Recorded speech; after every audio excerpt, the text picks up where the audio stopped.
amados hermanos, continuamos en el capítulo primero, que es de las Sagradas Escrituras, en el estudio de nuestra Confesión Bautista de Fe de 1689.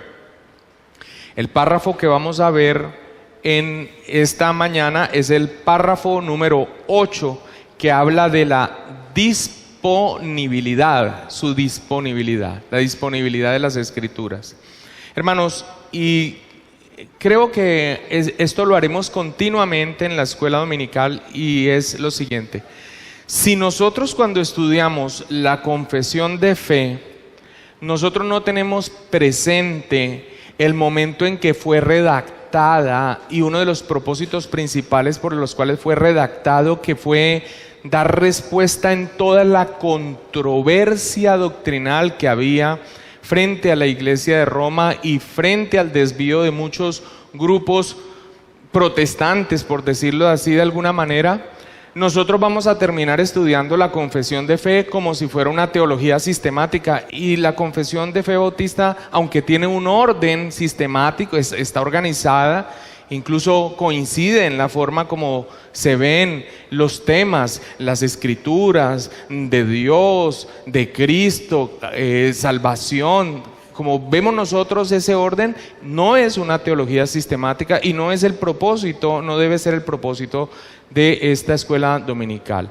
Así que debemos tener presente, y siempre lo mencionaremos, que la confesión de fe bautista de Londres de 1689, así como la confesión de fe de Westminster, fue redactada en un momento en donde la controversia doctrinal con la Iglesia de Roma y otros grupos requería que el pueblo de Dios diera una respuesta firme sobre los principios que ya se tenían como muy apreciados de la Reforma Protestante, pero que en un documento de manera clara quedara la respuesta ante lo que significó la contrarreforma o la respuesta de la Iglesia de Roma a la Reforma Protestante. Además queda como un documento de enseñanza a la Iglesia, como muy bien lo señaló Spurgeon, y es lo que nosotros estamos haciendo. Así que no solamente estamos entendiendo la parte histórica, la respuesta doctrinal, sino que estamos aprendiendo de la doctrina, en este caso, en este capítulo, la enseñanza que brota de la Escritura acerca de sí misma. Y hemos visto en estas ya 7 clases, hemos estado viendo en este primer capítulo la autoridad de las Escrituras, hemos estado viendo la inspiración de las Escrituras, hemos visto la necesidad de las Escrituras, hemos visto la claridad de las Escrituras, hemos visto la suficiencia de las Escrituras, y en este párrafo vamos a ver la disponibilidad de las Escrituras. Y ya vamos a ver en qué sentido disponibilidad de las Escrituras. Vamos a leer entonces el párrafo. Yo lo he dividido en pantalla en 3-4 sesiones para que lo podamos ver y la letra quede grande. Vamos a leer entonces el párrafo número 8 del capítulo 1 de la... El Antiguo Testamento en hebreo, que era el idioma del pueblo de Dios en la antigüedad, y el Nuevo Testamento en griego, que en el tiempo en que fue escrito era el idioma más generalmente conocido entre las naciones, siendo inspirados inmediatamente por Dios y mantenidos puros a lo largo de todos los tiempos por su especial cuidado y providencia, son por lo tanto auténticos, de tal forma que en toda controversia religiosa la Iglesia debe recurrir a ellos, o sea, a los manuscritos escritos o en hebreo o en griego, que fueron inspirados por Dios y que fueron preservados por la obra de Dios. De tal forma que en toda controversia religiosa la Iglesia debe recurrir a ellos como autoridad determinante. Pero debido a que estos idiomas originales no son conocidos por todo el pueblo de Dios, que tiene derecho a las Escrituras e intereses en las mismas, y se le manda a leerlas y escudriñarlas en el temor de Dios, han de traducirse a la lengua común de toda nación a la que sean llevadas, para que, morando abundantemente la palabra de Dios en todos, puedan adorarle de manera aceptable, y para que por la paciencia y consolación de las Escrituras tengan esperanza.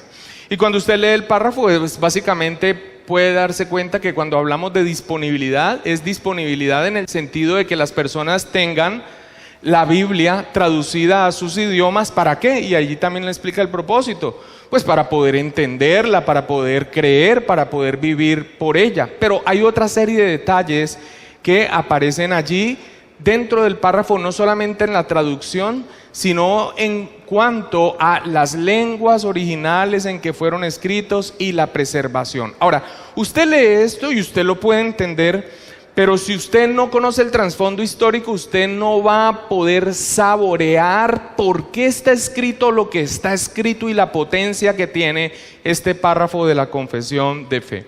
Quiero recordar algo que mencioné en las clases pasadas de la escuela dominical con respecto a la Reforma Protestante, que por cierto estamos próximos a celebrar 499 años de la Reforma Protestante. Ahora, celebrando el 31 de octubre, cuando Martín Lutero clava las 95 tesis en rechazo a mucho de las doctrinas de la Iglesia de Roma, especialmente a la venta de indulgencias en la puerta de la iglesia de Wittenberg. Ese fue como el polvorín, la chispa que encendió el polvorín, aunque ya claramente podemos hablar de que algunos hombres de Dios venían apuntando, venían señalando, levantando su voz contra la grave deformación doctrinal y de práctica que la iglesia tenía. Frente a estos escritos de Lutero y posteriores, donde él claramente hacía una controversia con lo que enseñaba la iglesia de Roma, Lutero fue citado en la Dieta de Worms frente a nada más y nada menos que el emperador Carlos V, emperador del Sacro Imperio Germánico, y frente a los delegados de la iglesia de Roma. Por cierto, el delegado de la iglesia de Roma fue después el que siguió como papa. O sea, quiero decirles que estaba enfrentado a los grandes poderes políticos y también religiosos de su época, y lo citaron para que se retractara de supuestamente las herejías, acusado de herejía. Ahora, ¿qué fue lo que declaró Lutero? Vamos a volverlo a recordar. Esto es una expresión muy profunda que tiene unos tremendos resultados que hemos estado señalando. Dijo Lutero frente a esa dieta finalmente, dijo: si no se me convence mediante testimonios de la Escritura y claros argumentos de la razón, porque no le creo ni al Papa ni a los concilios, ya que está demostrado que a menudo han errado contradiciéndose a sí mismos, por los textos de las Sagradas Escrituras que he citado, estoy sometido a mi conciencia y ligado a la palabra de Dios. Por eso no puedo ni quiero retractarme de nada, porque hacer algo en contra de la conciencia no es seguro ni saludable. Dios me ayude, amén. Dios me ayude, amén. Ahora, ¿qué es importante en este punto de la declaración de Lutero en la Dieta de Worms? Es importante, como lo señalamos en la clase pasada, que primero le retira a la Iglesia Católica el derecho exclusivo de la interpretación. Eso lo vimos en la clase pasada. En otras palabras, la Iglesia decía: no, el pueblo no tiene la capacidad de interpretar las Escrituras, solamente nosotros, su organización estructural, el clero, el magisterio es el que las interpreta y le dice a ustedes qué tienen que creer o qué no tienen que creer. Pero eso tuvo también esta declaración de Lutero un segundo punto, y es que lo que él hizo inmediatamente después de salir de esta dieta, ya se puede decir que condenado a muerte, fue empezar a traducir la Biblia. En otras palabras, eso está muy unido, porque la iglesia decía: solamente nosotros podemos interpretar las Escrituras, el pueblo no está capacitado. Pero él dice que no puede echarse para atrás a menos que por medio de las Sagradas Escrituras, sin confiar ni en el Papa ni en los concilios, o sea, la interpretación que ellos hacían, que si no le es demostrado por las Sagradas Escrituras, pues él no se va a echar para atrás. Ahora, eso está unido a que el pueblo puede leer las escrituras interpretadas, derecho privado de interpretación, que fue lo que vimos en la clase pasada, sino que, pero ¿cómo hacemos para que el pueblo pueda acceder a ellas si están en un lenguaje que nadie entiende? Así que tanto la declaración de Lutero en Worms, como después de que es secuestrado por un príncipe a favor, porque lo esconde para que no lo maten, e inmediatamente empieza la traducción de la Biblia al alemán, la declaración y la posterior traducción de la Biblia a la lengua vernácula, o sea, a la lengua del pueblo, para que la puedan entender, es algo muy, muy importante y muy potente. Al salir de la dieta de Worms, en la que comparece en abril de 1521 ante autoridades católicas y el emperador Carlos V, Lutero es secuestrado por enviados del príncipe Federico el Sabio, protector del exmonje Agustino, y conducido al castillo de Wartburgo. En el lugar, a partir del 4 de mayo, Lutero emprende la frenética tarea de traducir el Nuevo Testamento al alemán, y lo hace a partir del texto griego en agotadoras 10 semanas. Más adelante termina la traducción con la ayuda de Melactón y con otros compañeros del Antiguo Testamento, y después se imprime la Biblia en el invento de Gutenberg para imprimir la Biblia y que la gente la tuviera en el lenguaje que pudiese entender. Ahora, esto está tan relacionado, la declaración de Lutero, como el empezar a traducir la Biblia, que hay un detalle que yo no conocía y me impactó mucho, y es que la declaración que leímos anteriormente que dio Lutero en la dieta de Worms fue dicha en alemán, y eso fue escandaloso, porque toda esa controversia debía ser oficialmente en latín, pero cuando él se para frente a el sacro emperador germánico y frente a los enviados del papado, empieza a dar su declaración en alemán, y eso ya es muy diciente. Después le tocó repetirla, cansado como estaba, en latín para que quedara oficialmente. Pero eso todo fue con un propósito. ¿Cuál propósito? Que se entienda no solamente su declaración, sino la posterior traducción de la Biblia, para que fuera entendible y saliera del monopolio terrible e ilícito de la Iglesia de Roma en lo que tiene que ver con la palabra de Dios y su interpretación. ¿Cuál fue la reacción de los papistas ante la traducción de la Biblia a la lengua del pueblo, que fue impulsado por los reformadores, no solamente al alemán, sino que se empezaron proyectos de traducción a todos los idiomas conocidos? ¿Cuál fue la reacción?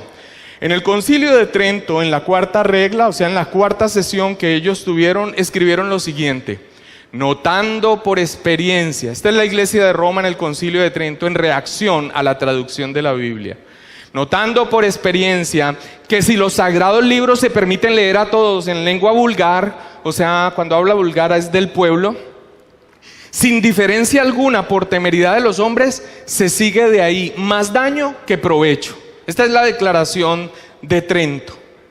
En otras palabras, critican directamente la traducción de la Biblia a la lengua vernácula, a la lengua de los diferentes pueblos, que se entiendan. Ahora, a partir de allí, la crítica a la traducción, el señalamiento a la traducción y la persecución de aquellos que traducían la Biblia al pueblo fue tremenda. De hombres quemados, y algunos incluso traductores que no alcanzaron a apresar, como John Wycliffe, por ejemplo, después sus huesos fueron sacados, quemados y tirados al río. ¿Por qué? Por traducir la palabra a el lenguaje de las personas. Y esto es muy importante, porque usted va hoy en día a cualquier lugar, librería cristiana, y usted compra su Biblia y la compra en su idioma y le parece lo más natural. Amados hermanos, cada una de este legado que nos ha sido dado, nosotros debemos apreciarlo y defenderlo. Es triste que el pueblo de hoy cristiano no entienda qué es la reforma, qué fue la reforma protestante y la importancia para que usted tenga su Biblia y la pueda leer. Gente murió por ello, gente derramó su sangre por ello. Un hombre llamado Alfonso de Castro, este hombre Alfonso de Castro español es muy importante. Miren, es tan importante que fue el enviado por los reyes católicos al Concilio de Trento.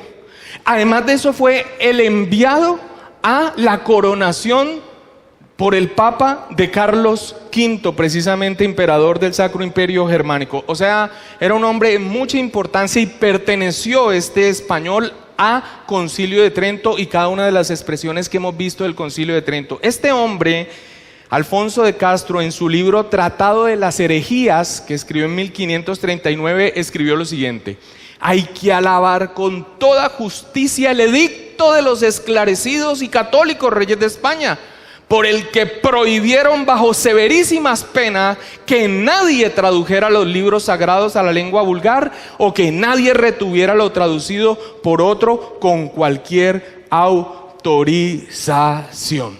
En Trento entonces no solamente se condenó la traducción de la Biblia a la lengua vernácula, sino que hicieron algo más allá. No solamente prohibieron el que fuera traducida, en que estuviera en un lenguaje que todo mundo comprendiera, sino que también estableció allí mismo en la regla cuarta, en la cuarta sesión del Concilio de Trento, lo siguiente: establece y declara que esta misma antigua y vulgata edición, y voy a hacer ahí un alto, ellos prohíben traducir la Biblia de sus idiomas originales y traducirla al idioma del pueblo. Pero aquí en esta declaración vamos a ver que una versión, o sea, una traducción, que es la Vulgata Latina, que es una traducción al latín, la establecen como oficial, como auténtica, como que solamente esa es la única traducción valedera y en la que en las controversias doctrinales se puede acudir. Y eso es lo que hacen precisamente aquí con esta traducción. Establece y declara que esta misma antigua y vulgata edición, que está aprobada por el largo uso de tantos siglos en la iglesia misma, sea tenida por auténtica en las públicas lecciones, disputaciones, predicaciones y exposiciones, y que nadie por cualquier pretexto sea osado o presuma rechazarla. Entonces, en Trento no solo se condena la traducción de la Biblia a la lengua vernácula, o sea que es propia de una región o de un país, a la lengua del pueblo, sino que se declara oficialmente una traducción como la única autorizada y se le declara como auténtica, o sea, la única traducción autorizada y de valor oficial. ¿Cuál es la intención al hacer esto? Primero, que la iglesia, como ellos la entienden, el magisterio, mantenga el monopolio de la interpretación. ¿Por qué? Porque solamente ellos, como lo vimos en la clase pasada, decían que tenían el derecho a interpretar y el pueblo era ignorante para esas labores. Pero no solamente eso, sino que al mantener una traducción en latín, la mayoría de las personas no conocían latín, mucho menos conocían hebreo, mucho menos conocían griego.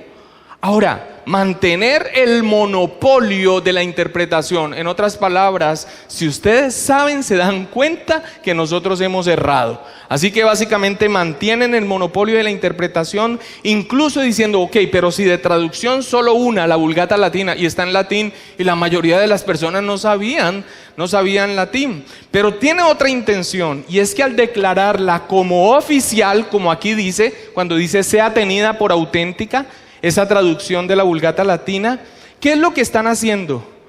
Cuando está declarando que esa es la traducción oficial o auténtica para lección, disputas y exposiciones, pues los libros apócrifos que estaban incluidos dentro de esta traducción quedaban como único sustento en esa traducción frente a las controversias, y en esos libros apócrifos es donde los papistas, la iglesia de Roma, encontraba sustento a algunas de sus falsas doctrinas en la controversia. ¿Hemos entendido entonces este punto? ¿Qué es lo que hace Martín Lutero en su declaración y después también en la traducción de la Biblia? ¿Y cuál es la respuesta del Concilio de Trento frente a la prohibición de traducir la Biblia para que sea entendida por el pueblo, y además de eso estableciendo una traducción o una versión como oficial y es la única a la que se puede acudir en la controversia, y resulta que esa Biblia tiene incluidos libros que no son inspirados y que son los apócrifos? Esa es la respuesta que da Trento. Esto es lo que se conoce como la Contrarreforma. Ahora, ¿qué dice el maravilloso párrafo de esta mañana? Lo primero que señala el párrafo es el hecho de su disponibilidad. O sea, señala el párrafo inicialmente que Dios providencialmente ha conservado las sagradas escrituras en sus idiomas hebreo y griego hasta ese momento. ¿Cómo? Tenemos los o sea, escritos originalmente por Pablo, por Pedro. No, estaban hechos en papiro, estaban hechos en otros materiales que con el tiempo se degradaron. Pero la iglesia y también el pueblo judío, en cuanto al Antiguo Testamento, copió una y otra y otra y otra y otra vez, preservando entonces Dios las sagradas escrituras de manera providencial para que tuviésemos nosotros la fuente, o sea, que fuésemos nosotros a aquello que fue escrito, la palabra del Señor. Lo primero que señala entonces el párrafo es su disponibilidad. ¿Y cómo está disponible la palabra de Dios para el pueblo? Porque el Señor providencialmente guardó, permitió que llegaran hasta el pueblo de Dios los escritos en sus idiomas originales. Eso es lo que dice literalmente el párrafo. El Antiguo Testamento en hebreo, que era el idioma del pueblo de Dios en la antigüedad, y el Nuevo Testamento en griego, que en el tiempo en que fue escrito era el idioma más generalmente conocido entre las naciones, siendo inspirado inmediatamente por Dios y mantenido puro a lo largo de todos los tiempos por su especial cuidado y providencia. Hasta allí vamos en el párrafo. Afirma varias cosas esta exposición. En blanco, lo primero que está escrito en blanco, ¿qué está afirmando? ¿En qué idiomas fue escrito originalmente la Biblia? Es decir, hebreo y griego. ¿Y esto cómo suena frente a lo que hizo la iglesia de Roma, los papistas en Trento, que decían que a lo único que ellos podían ir en la controversia era a la traducción de la Vulgata latina y que era oficial? ¿Qué hacen ellos cuando dicen que los escritos, el Antiguo Testamento fue en hebreo y el Nuevo en griego? Lo que están haciendo es señalar que para la controversia deben ir a las escrituras, y las escrituras para la controversia en los idiomas originales. Y esto tal vez usted no lo note, pero saca de tajo a los apócrifos. ¿Por qué? Porque los apócrifos que son incluidos en el Antiguo Testamento en la traducción Vulgata latina no fueron escritos en hebreo. Usted puede empezar a sentirle el sabor de la redacción del párrafo con una intención. ¿Y cuál es la intención? La intención es, frente a la controversia doctrinal que estamos teniendo, ¿qué es la verdad? ¿A qué vamos a acudir? ¿A una traducción que nadie entiende y que tiene incluidos libros que no son inspirados? No.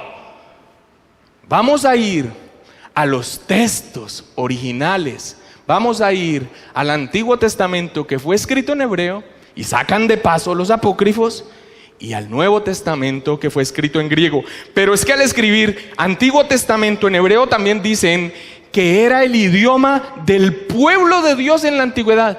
Cuando dice el idioma del pueblo de Dios, ¿qué está queriendo decir? Pues que la gente que lo entendía.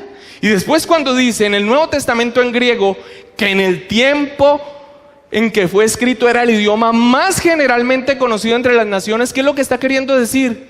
Que la gente lo entendía. En otras palabras, está señalando lo que dijeron los papistas en Trento, en donde tienen el monopolio de las escrituras, no quieren dejarlas traducir para que nadie las entienda. Y la única traducción que aprueba tiene libros no inspirados y nadie la entiende porque está en latín. Y cuando muestran los idiomas en que fueron escritos originalmente, muestran que el propósito, ¿cuál era? Que la gente lo entendiera, que la gente lo entendiera, contrastando con la prohibición en Trento entonces de su traducción y la declaración que hicieron ellos de auténtica de la Vulgata en latín, que no conocían la mayoría de las personas. Es un señalamiento precisamente a este punto en Trento. En azul dice que los manuscritos originales fueron divinamente inspirados, cosa que ya fue explicado en anteriores párrafos aquí mismo en la escuela dominical. En naranja dice que Dios ha preservado este texto en un estado de pureza esencial, cosa que ya fue explicado anteriormente en párrafos anteriores. Ahora voy a hacer un alto aquí importante. Mira que dice en naranja: mantenidos puros a lo largo de todos los tiempos por su especial cuidado y providencia. ¿Mantenidos puros qué? Los textos, ¿escritos en qué? En hebreo y en griego. Y aquí ya explicamos cómo es que se han mantenido hasta el día de hoy. Copias de copias, de copias, de copias, de copias. Dios las dejó escrito. Esa es su preservación. Ahora, esto es muy importante dentro de este párrafo, porque aún personas leyendo este párrafo y declarándose celosamente confesionales, han hecho lo que hizo Roma. ¿Qué? Tratar de declarar una traducción como la auténtica y la oficial, menospreciando otras traducciones. ¿Qué fue lo que se preservó? La palabra de Dios escrita en hebreo y en griego, y de allí debe ser ¿qué? Traducida. ¿Qué fue lo que hizo Roma? Declarar como oficial una traducción. Que hoy en día una persona declare como la traducción oficial de la iglesia, una traducción, creo que ha perdido todo el sentido del párrafo y está cayendo en el mismo error de los papistas. Hermanos, no pregunten entonces, ¿cuál traducción es mejor, pastor? Cualquiera que no sea la traducción de los testigos de Jehová. Pero todas ellas enriquecen, excepto algunas traducciones antiguas de la iglesia de Roma con palabras raras y obviamente excluyendo los apócrifos. Pero toda traducción es importante en la medida en que se pueda entender. Unas son traducciones más literales, más apegadas al texto original, y otras son más dinámicas para que podamos entender un poco, porque los idiomas van cambiando. Así que cuando alguien se para a defender a rajatabla una traducción, casi que señalando, muchas veces incluso por la confesión, de que esa es la traducción auténtica, ¿qué es lo que están haciendo? Lo mismo que hizo Roma. No, hermanos, por eso en toda controversia, a gran escala, a gran nivel, se va directamente a los textos en hebreo o a los textos en griego. Pero las diferentes familias lingüísticas tienen algunas pequeñas diferencias. Esa es precisamente la riqueza de que se hayan hecho muchos copiados. Porque al hacerse muchos copiados, y cuando uno ve una pequeña diferencia en una expresión, en una coma o tal vez en un versículo que el resto no tiene, podemos entonces discernir que fue algo que se añadió con el tiempo, un pie de página que se le puso, una aclaración que el copista 3 o 4 generaciones hacia adelante metió. En otras palabras, creemos en esta congregación y sus pastores que la preservación y la conservación de las Sagradas Escrituras incluyó que fueran muchos los que la tradujeran, para que nosotros pudiésemos ver en esa multitud de copias y pudiésemos encontrar el texto de la bendita palabra del Señor, y entonces declarar como auténtica y oficial una traducción. Nos parece que es desconocer el error histórico en que cayó la iglesia de Roma y caer en la misma en el mismo menosprecio por el verdadero obrar de Dios al preservar su bendita palabra. Ahora, continúa diciendo el párrafo: son por lo tanto ¿qué? ¿De qué venimos hablando? Los textos, ¿escritos en qué? El Antiguo Testamento en hebreo, el Nuevo Testamento en griego. Esos textos son por lo tanto auténticos, de tal forma que en toda controversia religiosa la iglesia debe recurrir a ellos como autoridad determinante. Esto tiene toda la intencionalidad. ¿Por qué? Porque son estos los auténticos, no una traducción, no como Trento afirmaba, la Vulgata Latina. Ah, sí, y está incluido los apócrifos para sustentar muchas de sus falsas doctrinas, como el purgatorio, como méritos para salvación, como limosnas para pagar los pecados. No, amados hermanos, estos textos son auténticos en el sentido de que es a ellos a donde se debe acudir en toda controversia religiosa. La iglesia debe recurrir a ellos como autoridad determinante, y esto en clara respuesta a lo expreso en el Concilio de Trento con respecto a la Vulgata Latina, donde dijo, y les recuerdo: sea tenida, hablando de la Vulgata Latina, sea tenida por auténtica en las públicas lecciones, disputaciones, predicaciones y exposiciones, y que nadie por cualquier pretexto sea osado o presuma rechazarla, tenida por auténtica. Esta es la respuesta que da la confesión de fe. Es directamente a la palabra inspirada por Dios, que fue en unos idiomas que era comprendida del pueblo. Esa es la autoritativa, esa es la auténtica, no una traducción con añadidos y que nadie más puede entender. Continúa el párrafo mostrando otro aspecto, y es de la necesidad de su disponibilidad, y es, ok, ya tenemos esta parte, ¿cuál es realmente a donde debemos acudir en la controversia? ¿Escrita en qué idiomas? Desechando mucho de lo que fue añadido por la iglesia de Roma a pupitrazo limpio. Pero aquí habla acerca de que es necesario ser traducido en un idioma que todos entiendan. Continúa diciendo, pero debido a que estos idiomas originales, ¿cuáles? El hebreo y el griego, no son conocidos por todo el pueblo de Dios, pero sí lo eran conocido en su época cuando fueron escritos. No son conocidos por todo el pueblo de Dios, que tiene derecho a las escrituras e interés en las mismas, y se le manda a leerlas y escudriñarlas en el temor de Dios, que dice, han de traducirse a la lengua común de toda nación a la que sea llevada. 4 aspectos podemos ver aquí en esta parte del párrafo, 3 de ellos en esta primera parte. En verde, la necesidad de la traducción. Cuando estamos hablando de la disponibilidad de las escrituras, es que el pueblo debe ir a ellas, debe tenerlas disponibles y debe poder leerla y debe poder entenderla para vivir su vida en Cristo, para saber en qué cree, para saber cómo vive su vida. Ahora, la primera parte de esa disponibilidad es que, debido a que esos idiomas originales no son conocidos, entonces es necesaria su traducción. Esto es lo que encontramos como en verdecito. ¿Sí se alcanza a ver verde allí? Ok, la necesidad de su traducción. En amarillo tenemos la garantía de su traducción. ¿Qué dice? Dice categóricamente, han de traducirse a la lengua común. ¿Y qué afirmó Trento? No pueden ser traducidas por nadie. ¿Qué dijo este hombre que pertenecía a la iglesia de Roma papista? Alabo lo que hicieron los reyes católicos condenando a todo aquel que trate de traducir las escrituras. No, han de traducirse a la lengua común. La garantía de su traducción. Ahora, en azul encontramos la extensión de su traducción. ¿A qué lenguas debe ser traducida la Biblia? A toda nación a la que sean llevadas.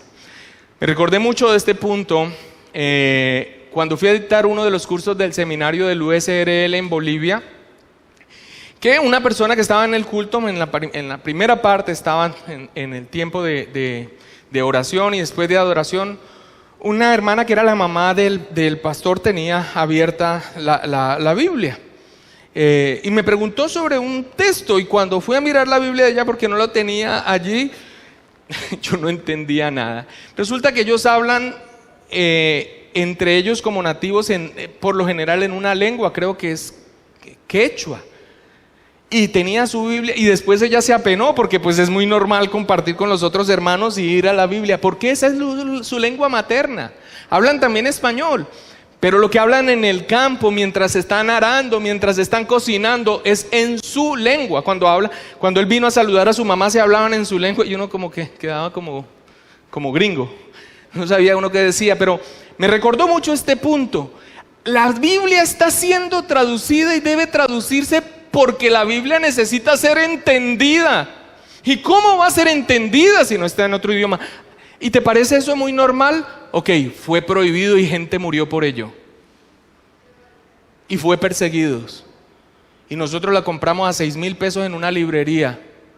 Y algunos dicen, ¿y por qué tanta relevancia a la reforma? ¿Por qué tanta relevancia a la reforma? Hermanos, es un legado que nos ha sido dado. Es un legado que nos ha sido dado y que debemos mantener, porque disfrutamos de los beneficios del sacrificio de muchos hombres y mujeres para que la palabra del Señor fuera tenida por todos. A mí me cuenta mi papá, que fue monaguillo, que la misa se daba en latín y de espaldas. ¿Y quién la entendía? Nadie. Pero no importa. ¿Para qué la necesitan entender? Ustedes necesitan creer en lo que nosotros les decimos que ustedes tienen que creer. El monopolio de la interpretación y el monopolio del acceso a la Escritura, eso es un pecado muy grave. Por eso su traducción se hace necesaria. Y el cuarto aspecto de la necesidad de la disponibilidad es el que vemos a continuación, que es el propósito. ¿Para qué traducirla? Para que morando abundantemente la palabra de Dios en todos, puedan adorarle de manera aceptable, y para que por la paciencia y consolación de las Escrituras tengan esperanza. No hay manera de que more abundantemente la palabra de Dios en nosotros si nosotros no podemos leerla en un idioma que pueda ser entendido.